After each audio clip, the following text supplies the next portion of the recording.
Selamat pagi dan salam sejahtera. Hari ini kita akan mempelajari bab 6 yaitu peningkatan tamadun Yunani dan Rom. Dalam bab 6, Anda akan mempelajari 6.1 yaitu tamadun Yunani, 6.2 peningkatan pemerintahan dan pentadbiran tamadun Yunani, 6.3 tamadun Rom, dan 6.4 peningkatan seni bina dalam tamadun Rom. Yang pertama ialah 6.1 yaitu tamadun Yunani. Tamadun Yunani yang berkembang antara tahun 1000 sebelum Masehi hingga 800 sebelum Masehi merupakan pencetus kepada perkembangan tamadun Eropa.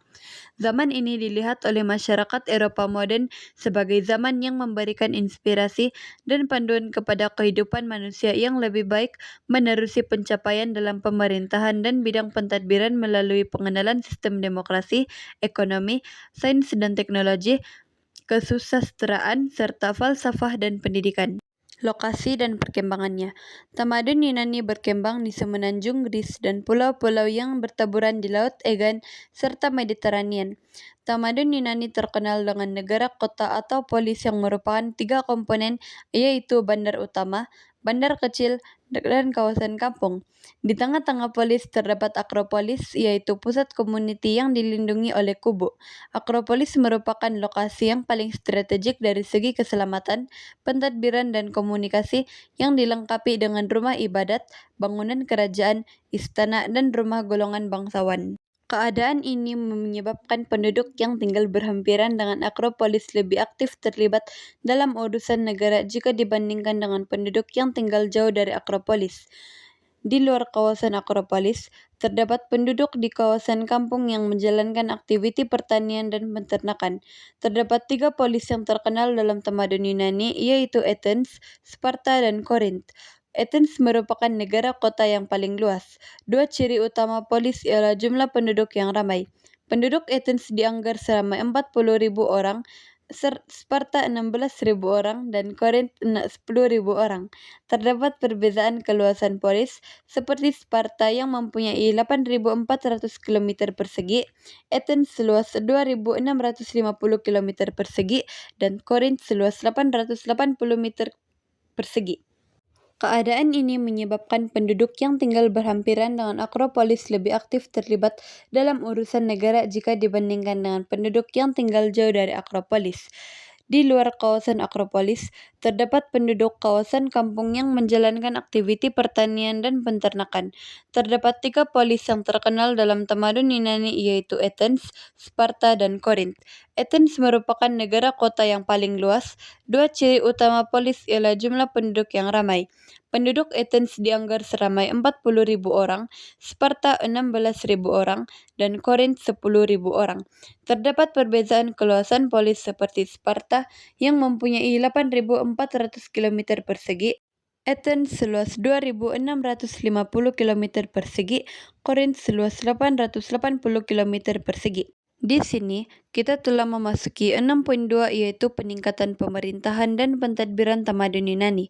Dalam tamadun Yunani, aspek pemerintahan dan pentadbiran merupakan sumbangan terpenting dalam perkembangan sejarah dan tamadun manusia. Hal ini demikian karena aspek ini diwarisi oleh generasi selepas tamadun Yunani dan kekal sehingga kini. Terdapat 5 sistem pemerintahan yang diamalkan di kebanyakan polis yaitu monarki, oligarki, aristokrasi, tirani, dan demokrasi.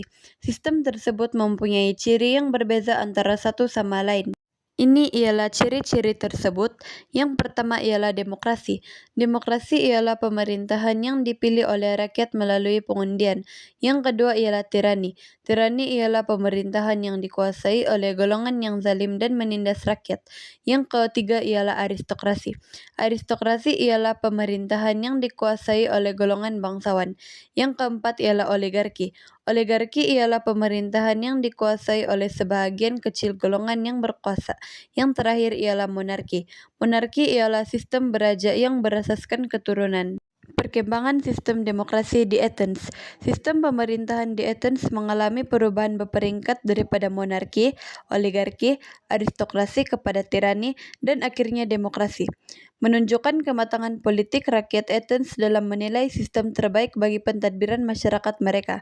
Pada tahun 594 sebelum Masehi, Solon memperkenalkan demokrasi awal dengan membebaskan hamba, membatalkan hutang rakyat, dan memberi ruang kepada rakyat biasa menyertai pentadbiran melalui penyertaan dan majelis pemerintahan. Kemudian, di zaman pemerintahan Perikles 495 hingga 429 sebelum Masehi, penekanan diberi kepada kuasa rakyat yang lebih luas, memperkukuhkan demokrasi langsung di mana rakyat lelaki warga negara boleh berdebat, mengundi, dan membuat keputusan dalam perbincangan dasar politik, ekonomi, dan sosial. Keanggotaan dan fungsi badan pemerintahan dan pentadbiran di Athens. Dewan Perhimpunan di Athens ialah badan pentadbiran utama. Semua warga negara boleh hadir, menyuarakan pandangan, dan mengundi. Dewan ini menetapkan dasar kerajaan hal ehwal peperangan, serta melantik ahli majlis dan badan pentadbiran yang lain. Ia juga berperanan sebagai mahkamah bagi kes besar yang tidak dapat diselesaikan oleh badan lain. Dewan Perhimpunan berfungsi sebagai mahkamah orang awam. Fungsi Dewan Perhimpunan. Yang pertama ialah berperanan melantik ahli majlis sebagai sebahagian sistem pentadbiran yang wujud. Yang kedua ialah membincangkan hal keuangan bercukaian bagi mengukuhkan ekonomi Athens. Yang ketiga ialah berperanan melantik ahli majlis sebagai sebahagian sistem pentadbiran yang wujud. Ciri-ciri Dewan Perhimpunan. Yang pertama adalah majlis. Majlis merupakan jawatan kuasa yang mengendalikan urusan dan perbincangan hal-hal penting yang berkaitan pemerintahan dan pentadbiran. Badan ini kadangkala dikenali sebagai Majlis 500. Yang kedua adalah Magistrat. Magistrat merupakan badan yang melaksanakan segala dasar yang telah ditetapkan. Magistrat sama dengan perkhidmatan awam dalam sistem pentadbiran hari ini. Yang terakhir adalah juri. Juri merupakan badan yang bertanggung jawab dalam hal yang berkaitan dengan keadilan. Pemerintahan dan pentadbiran Sparta. Sparta diperintah oleh dua raja secara bersama. Raja dibantu oleh Dewan Perhimpunan, Majlis, dan 5 Efes. Efes kawal kuasa raja, manakala majlis dianggotai 28 lelaki berumur lebih 60 tahun berkhidmat seumur hidup. Kanak-kanak seawal 7 tahun dan kaum wanita akan dilatih untuk menjadi anggota tentara. Kaum wanita turut menjalani latihan fisikal seperti bertinju dan berlari. Seterusnya ialah 6.3 yaitu tamadun Rom. Tamadun Rom merupakan kesinambungan daripada tamadun Yunani karena zaman ini sering kali dirujuk sebagai zaman klasik dalam sejarah Eropa. Tamadun Rom muncul sebagai sebuah kuasa paling kuat di Mediterranean apabila berjaya mengalahkan pesaing-pesaing yang wujud termasuklah Etruskan, Makedonia, Seleucid, dan Mesir. Keadaan ini menyebabkan Rom berjaya membentuk sebuah empire yang luas berpusat di Rom, Italia. Lokasi dan perkembangannya. Tamadun Rom terletak di Lembah Latium, berhampiran dengan Sungai Tiber. Lembah Latium merupakan kawasan subur yang membolehkan aktiviti pertanian giat dijalankan. Sungai Tiber pula menjadi sumber air utama untuk kepada penduduk dan menjadi laluan utama untuk berlayar ke laut. Tamadun Rom dibagikan kepada 3 zaman yaitu zaman beraja, zaman republik, dan zaman empire. Tamadun Rom yang berkembang meliputi 3 buah benua yaitu benua Asia, Afrika, dan Eropa. Kita telah memasuki bab yang terakhir dalam bab 6 yaitu bab 6.4 peningkatan seni bina dalam tamadun Rom. Tamadun Rom mencapai kemajuan yang sangat tinggi dalam bidang seni bina. Mereka bijak menggabungkan unsur seni dan kejuteraan untuk menghasilkan bangunan yang bukan saja cantik tetapi juga kokoh dan praktikal. Inovasi utama orang Rom termasuk penggunaan batu bata, simen, dan konkrit yang membolehkan mereka membina struktur besar yang tahan lama sehingga kini. Ciri-ciri pembinaan bangunan dalam tamadun Rom.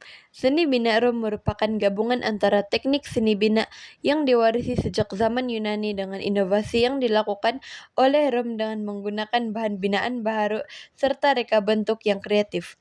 Gabungan ini membolehkan bangunan dan binaan dalam tamadun Rom mempunyai ciri-ciri tersendiri yang kekal sehingga kini. Seni bina Rom yang terkenal dan masih kekal sehingga kini ialah Colosseum, Pantheon, amfiteater, akueduk, jalan raya, tembok pertahanan, dan tempat mandi awam. Yang pertama adalah Colosseum. Colosseum ialah amfiteater di Rom yang digunakan untuk hiburan seperti pertarungan gladiator. Ia menunjukkan kemajuan seni bina dan kehebatan tamadun Rom, serta boleh memuatkan lebih 50.000 penonton. Yang kedua adalah Pantheon. Pantheon ialah sebuah kuil terkenal di Rom yang dibina pada zaman Maharaja Hadrian sekitar tahun 126 Masehi untuk menyembah semua dewi-dewa. Bangunan ini terkenal karena mempunyai kubah besar dan lubang bulat di tengah bumbung untuk membenarkan cahaya masuk. Seni bina Pantheon menunjukkan kecanggihan teknologi dan kehebatan. Yang ketiga adalah amphitheater. Amphitheater ialah bangunan bulat atau bujur yang digunakan untuk hiburan seperti pertarungan gladiator. Contoh terkenal ialah Colosseum. Ia ada tempat duduk bertingkat dan menunjukkan kemajuan seni bina Rom. Yang keempat adalah akueduk. Akueduk ialah saluran air yang dibina oleh Rom untuk mengangkut air bersih dari luar bandar ke bandar. Ia dibina dengan sistem gerbang batu dan menunjukkan kepakaran kejuaraan tamadun Rom. Yang kelima adalah Jalan Raya Rom. Jalan Raya Rom dibina sekitar tahun 500 sebelum Masehi untuk menghubungkan bandar utama dan memudahkan pergerakan tentara. Ia dibina berlapis-lapis dengan batu besar, batu kecil dan kerikil supaya tahan lama. Lebarnya kira-kira 675 meter dan di tepi jalan ada longkang untuk mengalirkan air. Yang keenam adalah Taman Mandi Awam. Dibina oleh Rom karena mereka percaya bahwa mandi penting untuk kebersihan dan kesehatan. Tempat ini lengkap dengan tandas, ruang mandi, tempat rehat, dan perpustakaan. Ia ada bilik air panas, sejuk, suam, dan beruap. Antara yang terkenal ialah tempat mandi Sarakela yang boleh memuatkan sehingga 1.500 orang dalam satu masa. Yang terakhir adalah tembok pertahanan. Tembok pertahanan Rom dibina untuk melindungi dari musuh dan jadi sempadan. Dibina dari batu setinggi 5 meter, kubu kecil dibuat setiap 1,6 km untuk kawalan tentara. Contoh terkenal ialah tembok Hadrian di Britain. Dibina pada tahun 122 meter, panjangnya 177 km. Sekian dari saya Elizabeth dari kumpulan 4. Terima kasih, jangan lupa like dan subscribe.